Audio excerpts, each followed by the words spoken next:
Hello guys and welcome back to the MD Investor channel, the channel where we're talking about personal finance, setting goals, achieving goals, increasing our personal financial IQ and that of our children so we can break the cycle of generational poverty. If there's people out there you think could benefit, let them know about the MD Investor. Definitely subscribe to show that you're enjoying the content, it's bringing value to you. Hit the notification bell, you'll be notified when new content comes out. The first part we did on personal financial prescription, we did 1 through 8. Now today we're going to continue with 9 through 16. Let's review the first 8 and then we'll get into it. The first 8 we did on personal financial prescription. Number 1 was live below your means. Number 2, pay yourself first. Number 3, make it automatic, meaning your investments. Number 4, don't carry credit card balances. Number 5, low cost index funds is much better than actively managed mutual funds. Number 6, get a non-retirement brokerage account. Number 7, learn the difference between active income versus passive income. And number 8, learn the difference between assets and liabilities. So now today we're going to continue with part 2, personal financial prescription. Number 9, accumulate options. What are options? We did a video and get auctions. Auctions are basically income generating assets. Income generating assets. Stocks and bonds and real estate and so on. This comes from the book of Proverbs chapter 14 verse 4. It said, where no oxen are, the crib is clean. But much increase is by the strength of the ox. What we're basically getting here is that oxen are big, powerful, strong animals, right? 2,000 pounds of muscle, brute strength, and they're able to do much more work than you can do. And it says, where no oxen are, the crib is clean. Because without the strength of the ox, you're not going to be able to plow the field and do all that stuff. Imagine you have acres and acres of land, and without no oxen, who's going to plow all that? Eventually, you're going to get weak and tired, right? You're going to get sick sometimes. But an oxen is powerful and strong. They can do more work than we can do. But much increases by the strength of an ox. So just imagine you have 20,000 shares of AT&T, 20,000 shares of Home Depot. You know what I'm saying? These huge numbers, right? They're able to do a lot of work while you're sleeping, right? While you're sleeping, your shares are generating dividends while you're sleeping, right? And you just keep compounding year over year. You keep adding in, almost like a snowball running down the hill. That's how they generate income, okay? That's how they generate income. But much increase, that means like profit, much increase is by the strength of the ox. Personal financial prescription.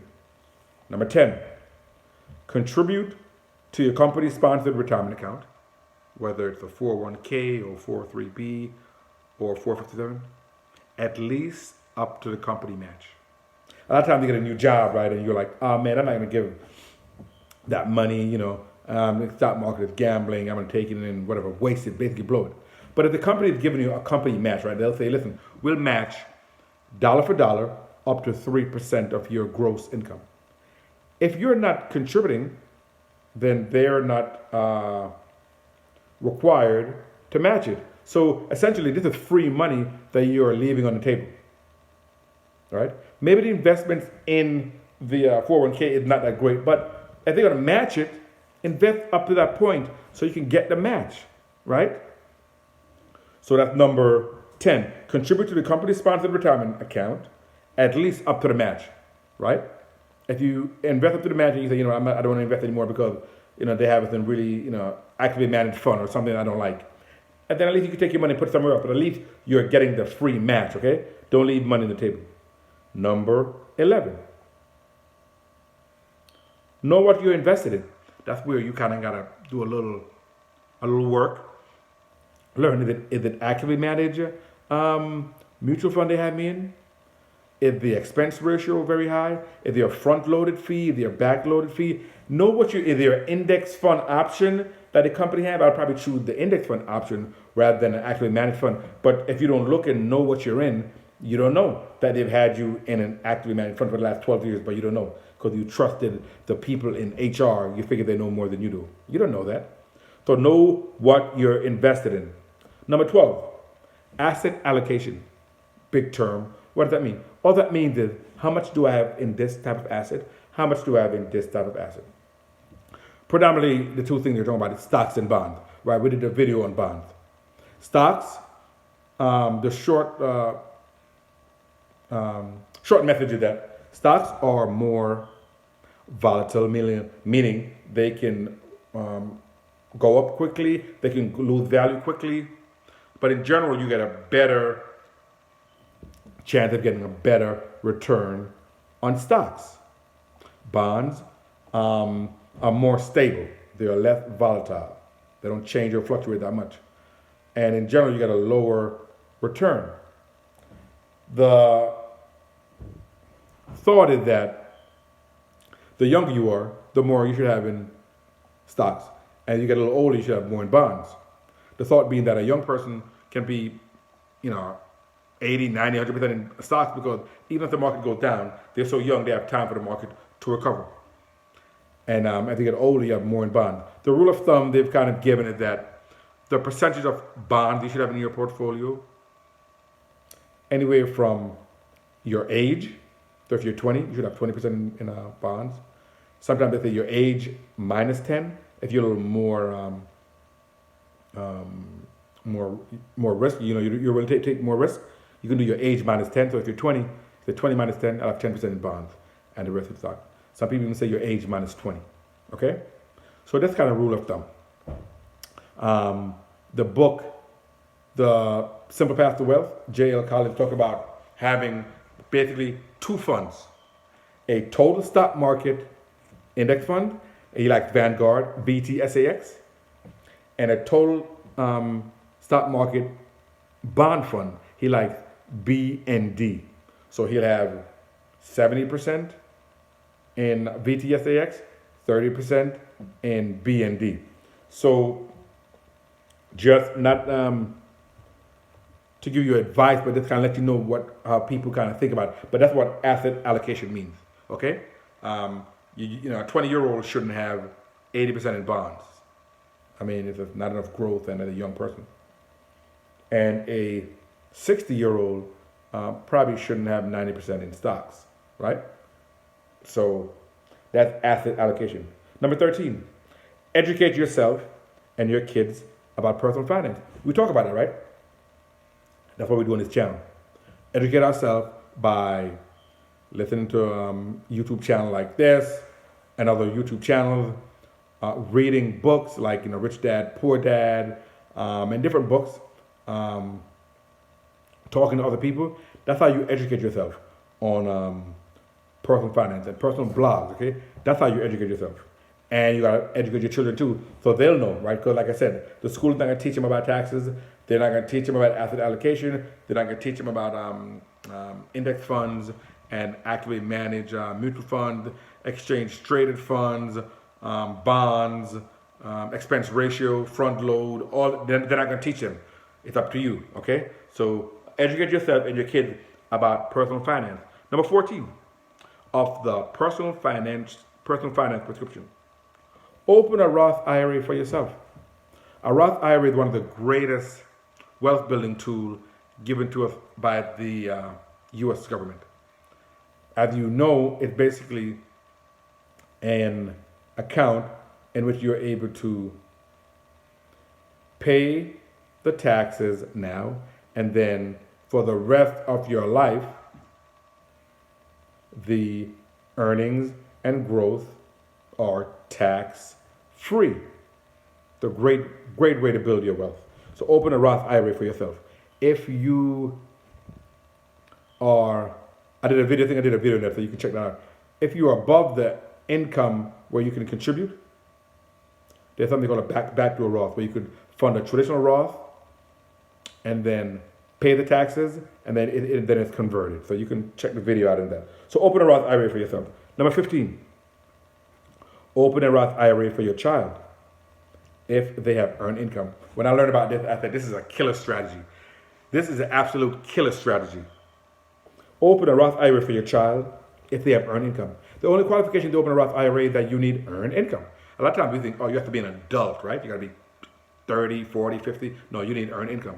A baby who's 2 months old, who's a model, you see the little Gerber commercials, that baby having earned income, that baby with a social security number, they could open a Roth IRA for that baby. Pay the taxes now, that money's going to grow all those years. Tax-free, compounding. That baby's going to be wealthy. Okay? So, open a Roth IRA for your child if they have earned income. That's a little pointer. You can only contribute up to the amount the kid makes. Meaning, I think the maximum now for a Roth IRA contribution, I think it's like, maybe I want to say about $6,000. So your child makes $3,000 in the summer working at McDonald's. You can't contribute $5,000, right? They only make $3,000, okay? But yeah, a lot of kids out there have summer jobs, after school jobs. This is a great opportunity that we are missing out because we are not aware of that. I know they want to buy music and they want to buy sneakers and all that stuff and phones, but even if they contribute a little, and mom and dad can also maybe contribute the rest, or even if they spend all their money, mom and dad have to contribute to it, because after the I don't know if it's April of the following year, whatever the deadline is, you're not able to contribute to that anymore for that year. So, and that opportunity is going to be lost. So if your child has a job and have earned income, definitely open a Roth IRA for them and fund it. And number 16 for personal finance prescription is open and fund a custodial brokerage account for your children. Open and fund a custodial brokerage account for your children. I did a video on don't open a savings account for your child, open a brokerage account. And that video I basically talk about that the banks give you nothing in terms of interest. They use your money, getting interest from other people, high interest, right, for a student loan, car loan, mortgages, but they give you nothing. So why should I put my money in the bank when for my child, why should I put my child's money in the bank and teach him, that's a poverty mentality. The bank will give you nothing. What you should do is tell them or show them, we're going to open a custodial brokerage account for you, right? They could be 5, 4, whatever. You're the custodian, and the account is open for the benefit of FBO for the benefit of your minor child, and then the account will be transferred over to them when they become of age, whatever that is for your state. Then in that brokerage account, they're able to buy security, stocks and bonds, which will give them a much better rate of return than interest in a savings account, right? So now you can buy stocks in Bank of America, buy stocks in JP Morgan, buy stock in Citibank, as opposed to having your money in a savings account in these banks. You could buy these bank stocks, you could buy Home Depot, you could buy the total stock market index fund, you can buy assets that have a much greater return than the measly return of 0.01%, 0.06% that the bank has been giving you. Peanuts. No thank you. Let's open a custodial brokerage account for our children. Let's get them on the right track. And with that being said, if there's people out there, guys, you think can benefit from this information, let them know about the MD Investor. On YouTube with MD Investor, on Instagram with MD Investor 1. Let's quickly review the personal finance prescription. Part 2 is accumulate oxens or income generating assets. We got to do that if we want to get off this hamster wheel of working for everything. We get accumulate oxens. Number 10, contribute to company sponsored retirement account at least up to the match. That's free money we don't want to leave on the table. Number 11, know what you invested in. Don't just trust the people in human resource. Oh, they know better. They have my interest, my best interest at heart. Are you crazy? You don't know them, right? I'm going to check this box. What am I invested in? Is this an index fund? Is there an index fund option? Is there an actively managed fund? What's the expense ratio? Is there a front load? Is there a back load on this? These are the things you want to know. What am I invested in? Asset allocation, right? How much is in stocks? How much is in bonds? What's the rule of thumb depending on my age? You want to know that. Educate yourself and your kids about personal finance, right? Because that's how we break the cycle of generational poverty. Open a Roth IRA for your children. No, correction. Open a Roth IRA for yourself. That's number 14. Open a Roth IRA for yourself. And number 15, open a Roth IRA for your child if they have earned income. All the kids with summer jobs and stuff, don't let them blow all their money after they work and earn $4,000, as a lifeguard, at McDonald's, at the zoo, wherever they was working at. Put that money to work. Let it compound.